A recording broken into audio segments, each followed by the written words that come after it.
안녕하세요. 주양가족 여러분, 김성민 목사입니다. 오늘 하루도 우리에게 행하신 하나님의 은혜를 기억하며 믿음으로 우리의 삶을 맡겨드리는 우리 모두가 되어지기를 주의 이름으로 바랍니다.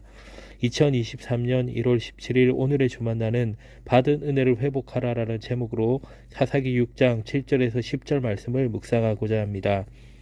이스라엘은 미디안의 압제로 인해 고통스러운 시간을 보내고 있었습니다. 물론 고통이 찾아온 원인은 하나님을 떠난 이스라엘 자손들에게 있었습니다. 그런 상황에 처해서야 이스라엘은 하나님께 부르짖었습니다. 엄청난 위기 속에서 이스라엘 자손들은 오직 하나님만이 살 길을 열어주시는 분인 줄 알고 간절히 외쳤습니다.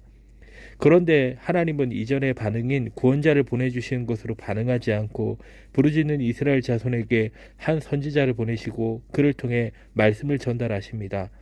본문 8절 상반절의 말씀입니다.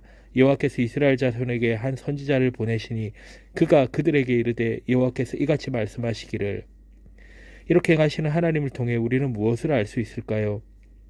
첫째로 말씀을 가까이 함으로 은혜를 더 깊이 알게 됩니다. 여기서 우리는 뭔가 구체적이고 뚜렷한 무언가가 일어나지 않았다고 생각할 수 있습니다. 천사를 보내시거나 또 아니면 여러 가지 기적들을 통해 이스라엘을 고통스럽게 만드는 적군들을 단번에 무찔러 주시든지 전염병을 보내서 적군을 멸살시켜 죽이는 그림이 그려져야 하는데 그저 말씀을 주셨다는 데 실망할 수 있습니다. 하지만 우리가 잊지 말아야 할 것이 있는데 하나님께서는 어느 시대에든지 말씀을 통해 일하셨고 역사하셨습니다. 그래서 결국 말씀이 해답이며 말씀이 전부입니다.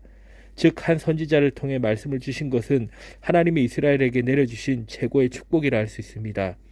선지자의 말을 통해 이스라엘은 하나님의 과거에 모든 대적으로부터 구원하시고 땅을 허락하신 은혜를 회상하며 자신들을 돌아보게 됩니다.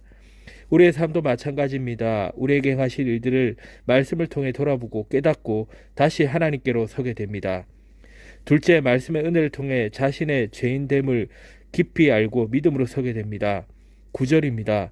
애굽 사람의 손과 너희를 학대하는 모든 자의 손에서 너희를 건져내고 그들을 너희 앞에 쫓아내고 그 땅을 너희에게 주었으며. 하나님은 매우 중요한 세 가지 말씀을 주십니다. 내가 너를 건져내고 너를 위해 대적을 쫓아내며 내가 예비한 그 땅을 너희에게 주겠다. 여기서 우리는 하나님은 택하신 백성을 위해 일하시되 열정적으로 일하시는 하나님을 보게 됩니다. 당신의 자녀들을 위해 계획하시는 것을 기필코 이루시는 분이 바로 하나님 아버지이십니다. 그렇다면 하나님 왜 이토록 열정을 다해 일하실까요? 하나님의 마음에 넘치는 사랑이 있기 때문입니다. 우리는 오늘 건져내고 쫓아내며 그 땅을 주시겠다는 말씀 속에 하나님의 끊을 수 없는 사랑을 만나야 합니다. 여기서 중요한 것은 하나님이 이 약속의 말씀을 이스라엘 역사 가운데 지속적으로 해오셨다는 사실입니다. 하나님은 이스라엘이 애굽에 묶여 노예 생활을 할 때도 이 말씀을 들려주셨습니다.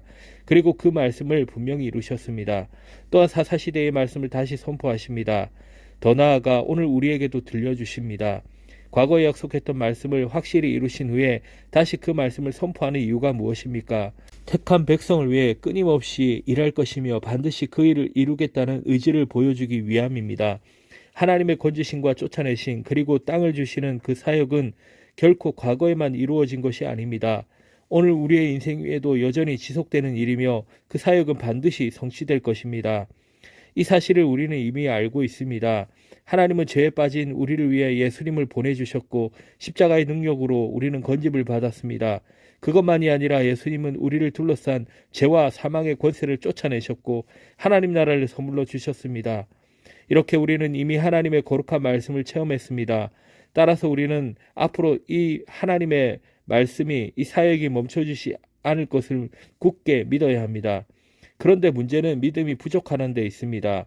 본문의 10절입니다. 너희가 내 목소리를 듣지 아니하였느니라.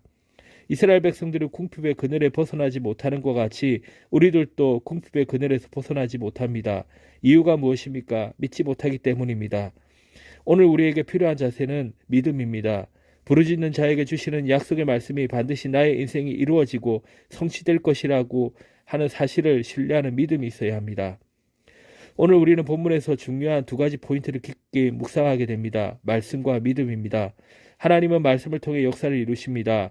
이스라엘이 부르짖을 때 말씀을 주셨던 것처럼 하나님은 오늘 예배를 통해 우리에게 말씀하십니다. 하나님이 주시는 최고의 축복은 바로 말씀임을 잊지 마시기 바랍니다. 또한 그 말씀을 들으면서 그치는 것이 아니라 가슴으로 믿기를 바랍니다. 믿음으로 말씀을 받을 때 하나님이 주시는 놀라운 기적을 체험하게 될 줄 믿습니다. 저와 여러분이 오늘 그 주인공이 되기를 간절히 바랍니다.